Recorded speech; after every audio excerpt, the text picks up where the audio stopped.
예, 오늘 오후 찬양 예배에 나오신 여러분들을 환영합니다. 우리 옆 사람들하고 함께 인사하겠습니다. 사랑합니다. 예, 축복합니다. 네. 우리가 말씀을 듣기 전에 여기 앞에 찬양팀과 함께 우리가 찬양을 하게 되는데요. 그 찬양이 엄청 은혜스럽습니다. 그렇죠? 예. 별로 대답을 안 해주시니까 뻘쭘합니다. 주일 오후에 함께하는 찬양팀과 함께하는 찬양도 은혜스럽지만 금요일에 함께하는 찬양도 정말 은혜스럽습니다.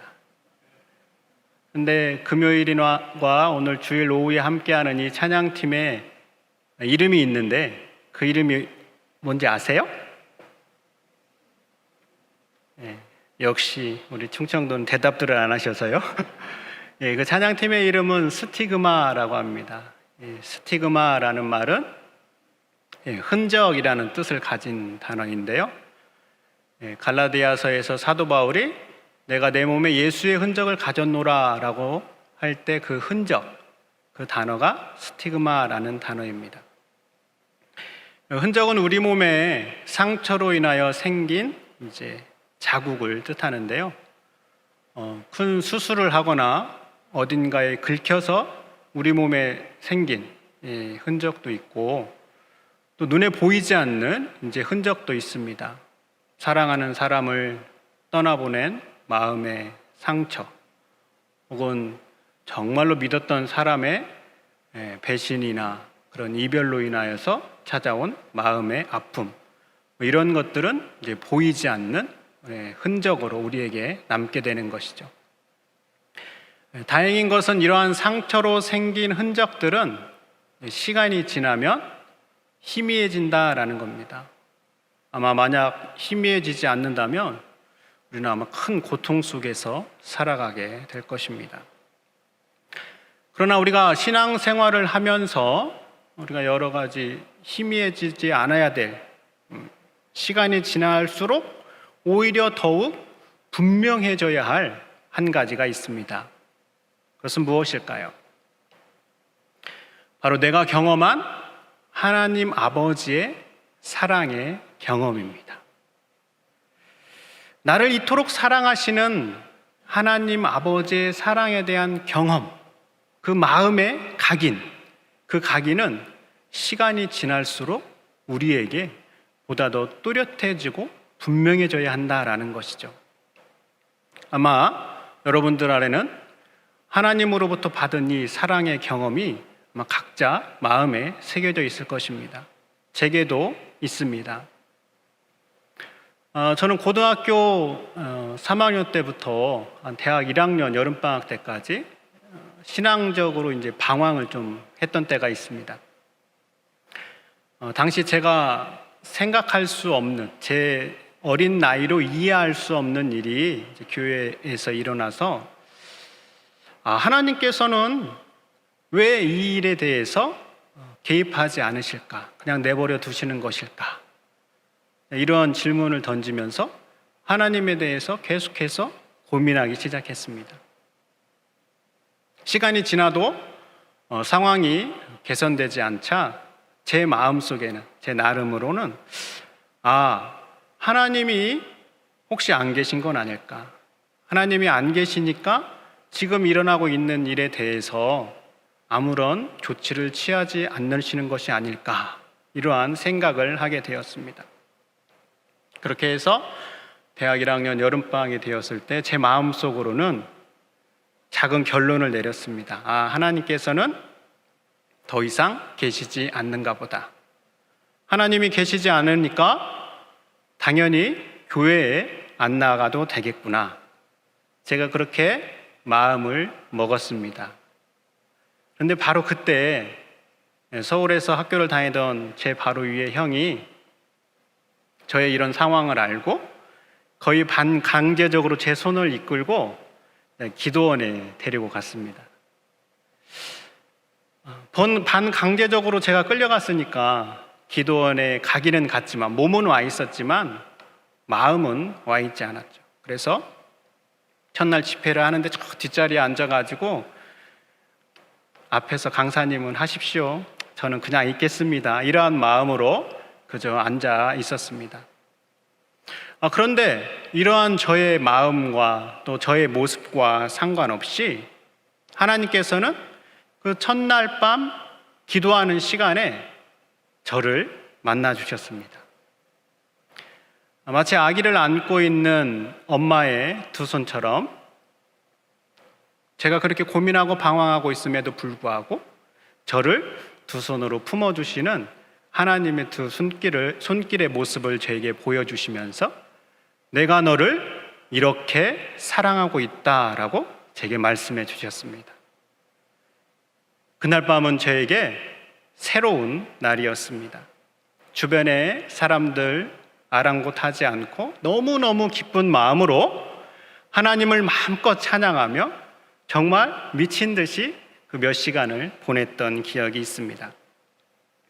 이렇게 하나님 아버지의 사랑이 제게 가슴 깊이 새겨지고 또 경험되어지는 날이었는데, 시간이 지난 다음에 어떻게 되었을까요?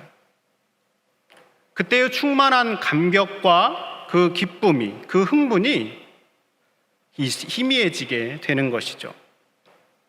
물론 여전히 나를 사랑하시고 나를 여전히 보호하시는 하나님의 사랑은 알고 있지만 그날만큼은 아니다라는 것이죠. 이렇게 시간이 지나면 그 사랑의 흔적이 희미해지는 것이 우리의 현실입니다. 그러나 우리를 사랑하시는 그 하나님 사랑의 흔적은 반복적으로 말씀드리지만 우리 안에 희미해져서는 안 됩니다. 왜 그럴까요? 하나님 사랑의 흔적이 희미해지면 신앙이 껍데기만 남을 수 있게 되기 때문입니다. 감사와 감격으로 드려야 할 예배가 형식만 남을 수 있기 때문입니다. 하나님 사랑의 흔적이 희미해지면 과거만 추억하게 되고 현재에 대해서는 불평과 원망이 올라올 수 있습니다.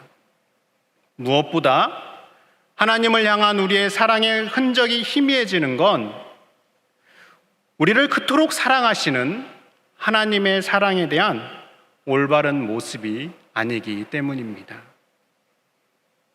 그런데 이렇게 시간이 지나면서 하나님 사랑이 희미해지는 것은 우리만의 모습이 아닌 것 같습니다.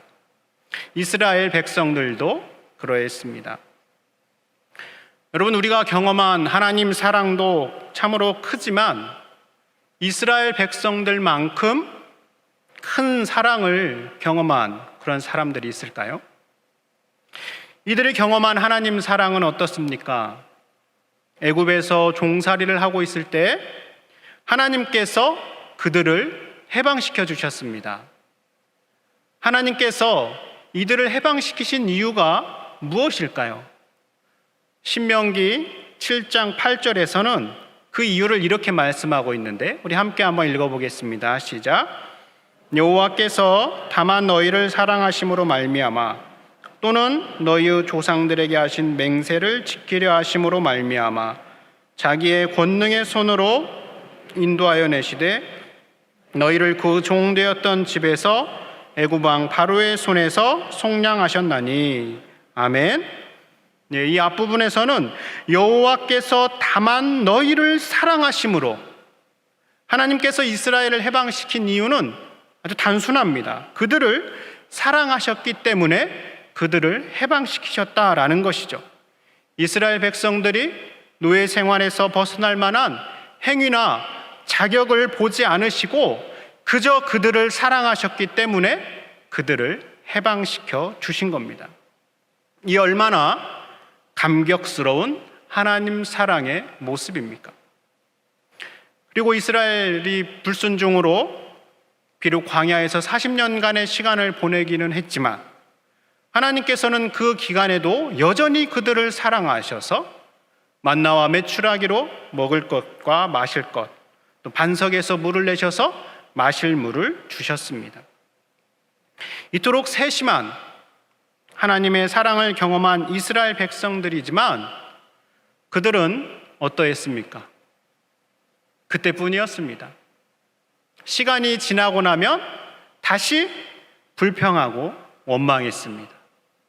먹을 것이 없다고 불평하고 마실 물이 없다고 힘들다고 하고 그들이 걸어가야 할 길이 울퉁불퉁하다는 이유만으로 낙심하며 하나님을 원망한 것이죠. 그래도 이 정도는 봐줄만 하다고 할 수 있습니다.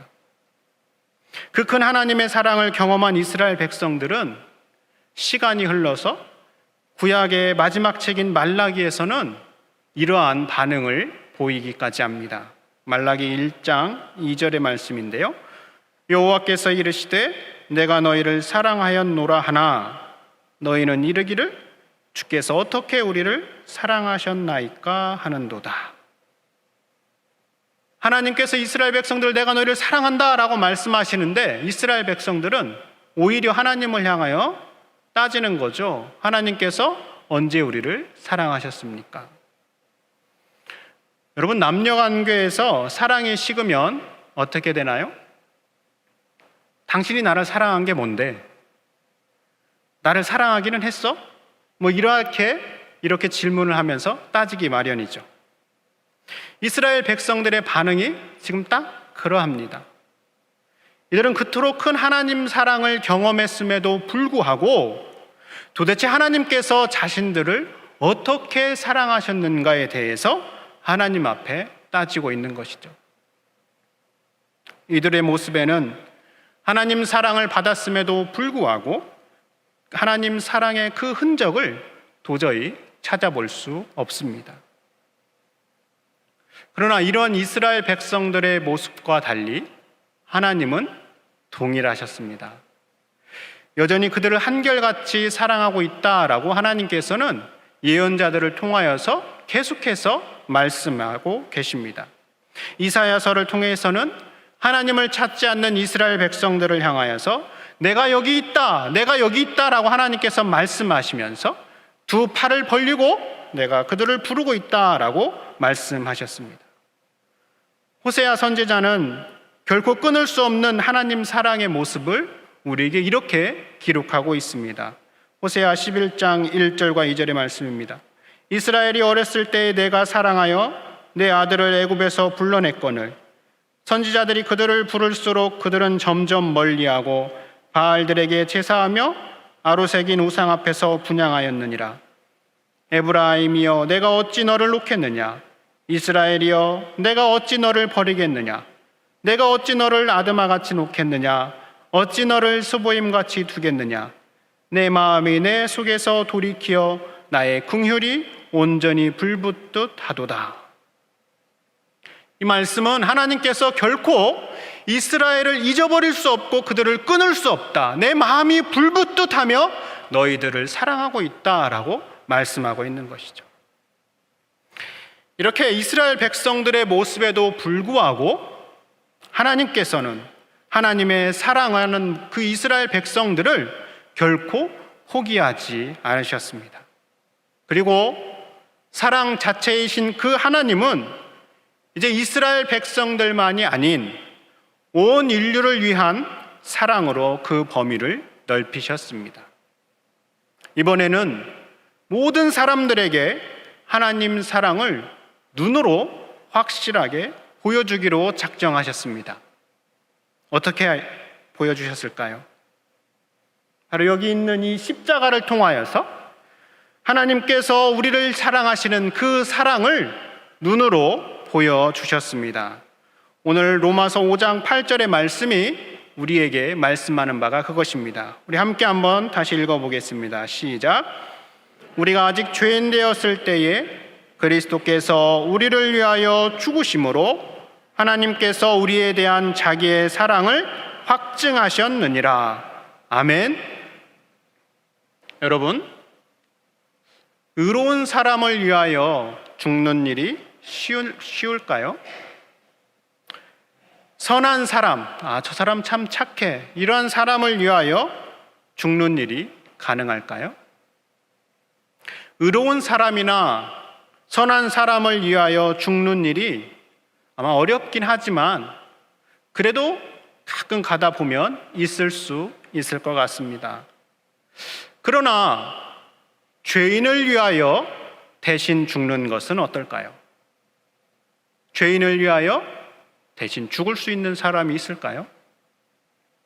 이것은 있을 수 없는 일입니다. 그런데 예수님께서는 우리가 아직 죄인 되었을 때에 우리를 위하여 대신 죽으셨습니다. 죄인이라는 것은 아직 하나님을 알지 못하던 때를 의미합니다. 그런데 바로 그때에 예수 그리스도를 십자가에서 죽게 하셨습니다. 왜 그랬을까요? 우리를 사랑하시는 하나님의 사랑을 우리에게 보여주시기 위함입니다. 오늘 본문에 확증하셨다라는 말은 증명하다, 혹은 보여주다, 혹은 드러내게 하다라는 뜻을 가지고 있습니다. 그러니까 하나님을 알지도 못하고 하나님을 영화롭게도 하지 않는 범죄한 우리를 위하여 예수님께서 대신 죽으심으로 하나님께서 온 인류를 위한, 우리를 위한 사랑을 눈으로 볼 수 있도록 드러나게 하셨다라는 것이죠.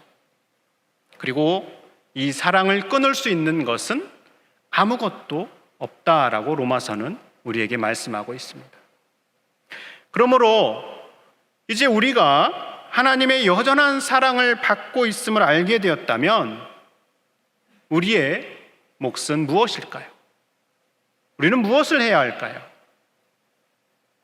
우리가 받은 하나님의 사랑을, 내 마음에 새겨진 하나님 사랑의 흔적을 더욱 분명하게 기억하고 선명하게 유지하는 것입니다. 어떻게 하면 우리가 그럴 수 있을까요? 어떻게 하면 우리가 희미해지지 않게 하나님의 사랑을 보다 분명하고 선명하게 유지할 수 있을까요? 말씀을 준비하며 모세와 다윗 그리고 바울의 모습 속에서 제가 답을 찾을 수 있었습니다.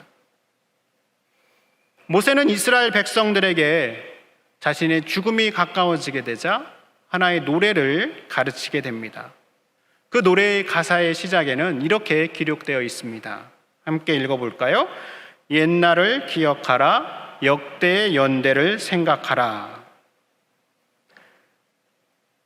이 말은 자신의 과거를 회상해 보라라는 의미이죠. 또 다윗은 이스라엘의 왕이 된 후에 나단을 통하여 하나님의 약속을 받은 후에 또 이렇게 고백합니다. 다윗 왕이 여호와 앞에 들어가 앉아서 이르되 주 여호와여 나는 누구이오며 내 집은 무엇이기에 나를 여기까지 이르게 하셨나이까.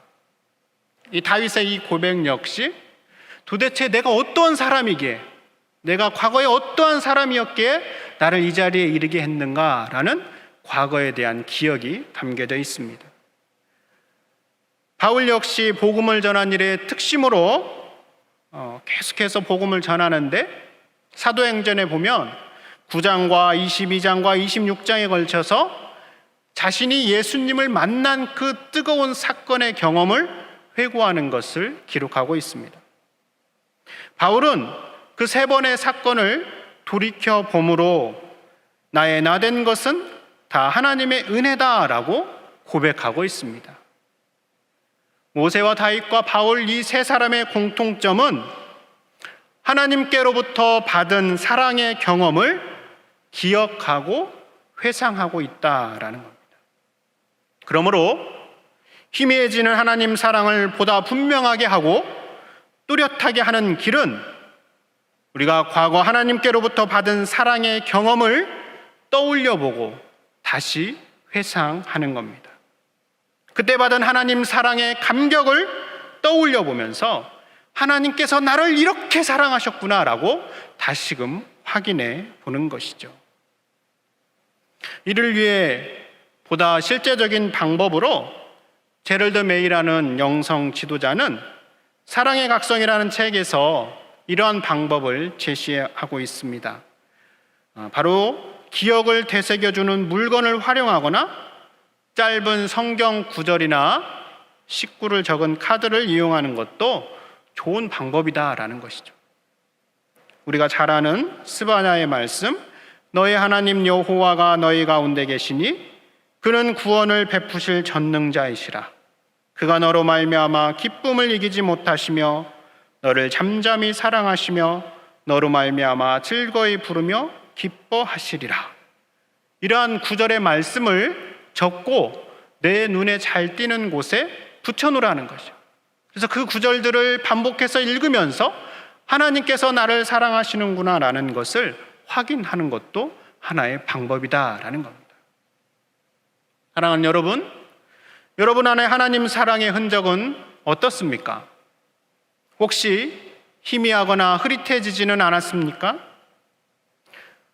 우리가 날마다 보는 거울이 더러워지면 흐릿한 거울을 다시 깨끗하게 닦는 것처럼 우리를 사랑한 하나님 사랑의 흔적이 희미해졌다면 우리는 다시금 또렷하게 새겨야 할 것입니다.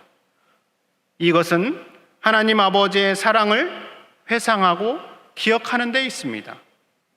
무더운 여름과 코로나 재유행으로 우리의 마음이 여러 가지 염려와 걱정으로 나뉠 수 있지만 나를 여전히 사랑하시는 하나님 사랑을 기억함으로 우리 안에 하나님 사랑의 흔적이 또렷해지고 분명해지는 저와 여러분이 될 수 있기를 바랍니다.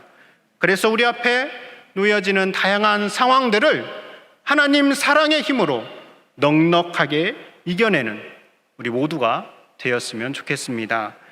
이런 우리의 마음을 담아서 우리 하나님 앞에 찬양하기를 원합니다. 이 찬양을 하시면서 과거 하나님 사랑을 우리가 기억하고 또 떠올려 보며 하나님, 내가 그 사랑을 다시금 분명하게 새기기를 원합니다. 이런 기도의 마음으로 함께 찬양하겠습니다.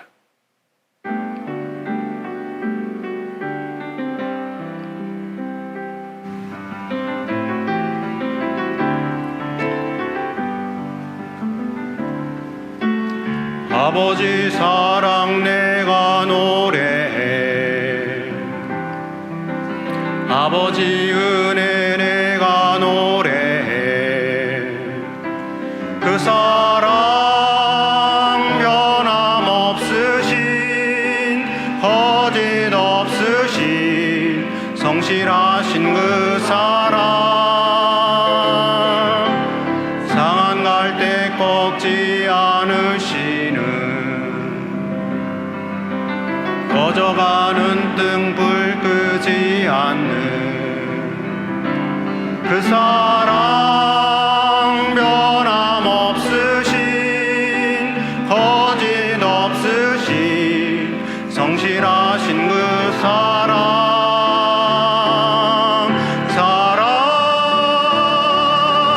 그 사랑 날 위해 죽으신, 날 위해 다시 사신 예수 그리스도, 다시 오실 그 사랑, 죽음도